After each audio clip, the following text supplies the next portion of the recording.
Hi, my dear viewers. Today I happened to see this girl who was on the road doing greatest skill.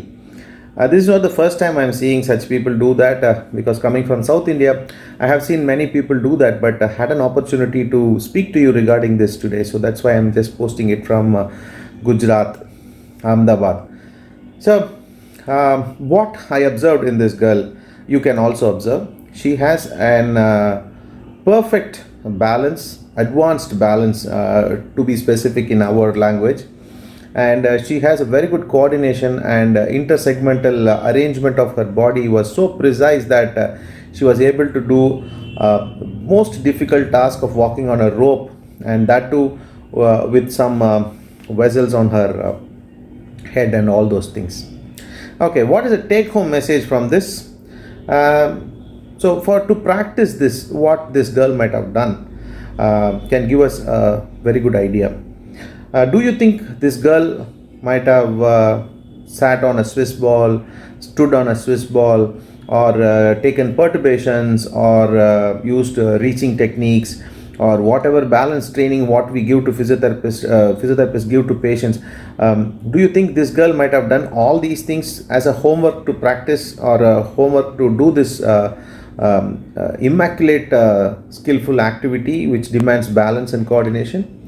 No, she might have not done all these things. So what are the things she has done? If you see, those things will be the exact thing what we have to do to the patient to gain balance. Here the content is not the advanced balance or the highest level of perfection what she is doing to our patients, but think that our patients do not have balance, they wanted to improve balance. This girl, she has a good balance, but she has improved her balance beyond certain limit that nobody could imagine.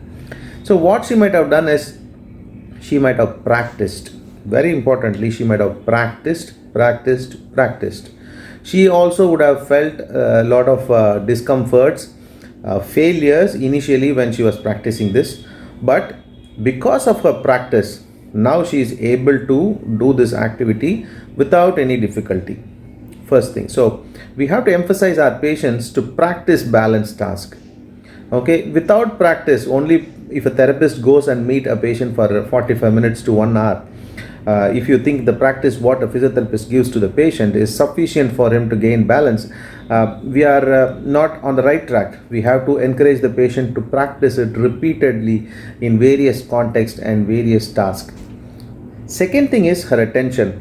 The attention part of balance is very, very important. She is very focused. She is not looking around her anyway, because there might be somewhere around 50 to 60 people watching her around, starting from kids to elderly persons, but she was not at all concentrating on these people. She was concentrating only on her balance activity. So concentration when a patient is performing a task is very important, and a physiotherapist is responsible for focusing the patient's attention on his balance activity. Third thing is, she practiced what she wanted to do. She wanted to walk on the rope, she might have practiced only walking on the rope. Do you think she might have practiced ankle strategy, hip strategy, or strengthening of the lower limb, or strengthening of the trunk, or any other task which mimics like this? No, she might have not done. She might have practiced this walking on the rope, maybe a small rope with a less height, and then she might have walked with support initially. Later on, she might have taken the stick and walked for a longer distance, and then slowly she might have increased her height so that the risk of injury in early on can be avoided, and finally there she is doing that skill without any difficulty.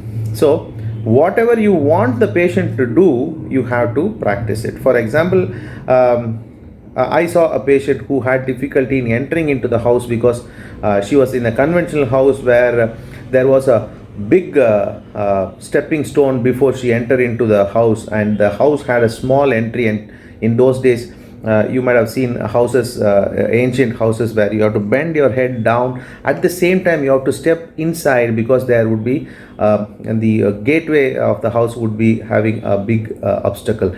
We call it as Nelapadi in Tamil. I don't know how to find the exact word for that in English. So When you step inside, at the same time you have to bend your head down. So this is a challenging task for a patient, particularly if it's a stroke patient. So such things, if the patient finds it very difficult, you have to practice that particular activity often. You are not supposed to divide the activities and practice it separately and expect them to work together when they are being administered. And fourth, very very important thing is, a person is always standing below this girl when she is walking and he's holding onto the stick. We all think that he's there to collect the money, but the moral support he's giving to the patient, that girl who is walking, anytime if she falls or anytime if there is any problem, he's there to support her. So this moral support is very very essential. He is supervising that, at the same time giving support to her, and she's able to execute the work. So this exactly is the role of the physiotherapist when a patient is doing a balance activity. So to sum up, the balance training is very very essential, and it is very easy to perform. There is nothing called as an advanced balance training or basic balance training and all. Maybe you can say static balance and dynamic balance, and that also depends upon the task and the environment in which the activity is being performed. So please concentrate on these four aspects of balance training when you're attesting to balance abnormalities in your patients. Thank you so much. If you have any points also, you can add. There is scope for discussion everywhere. I have just told the cream layer of the requirements. Thank you. Meet you soon in next video.